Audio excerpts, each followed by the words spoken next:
Ça, c'est une chose. Deux, l'Arabie Saoudite et les autres pays du Golfe, le Koweït, et je mets de côté les Émirats arabes, mais le Koweït et l'Arabie Saoudite font aussi une démonstration de souveraineté. Nous ne voulons plus être les vassals, nous ne voulons plus être des espèces de parking pour les États-Unis. Nous avons aussi notre souveraineté dans la façon de décider notre politique étrangère.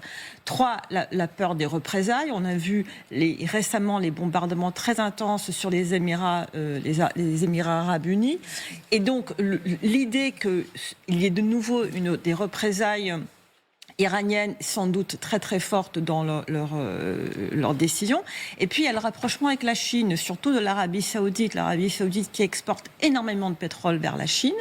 L'Arabie Saoudite qui dépend énormément de la Chine pour son projet 2030 dans lequel elle veut se créer, devenir une puissance technologique. Donc les puces chinoises jouent un rôle important ici.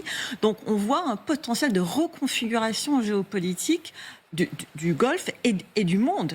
Et qui va bénéficier avant tout, sans doute, à la Chine. Mais encore une fois, sur la question de l'impact, la conséquence de ce lâchage des alliés,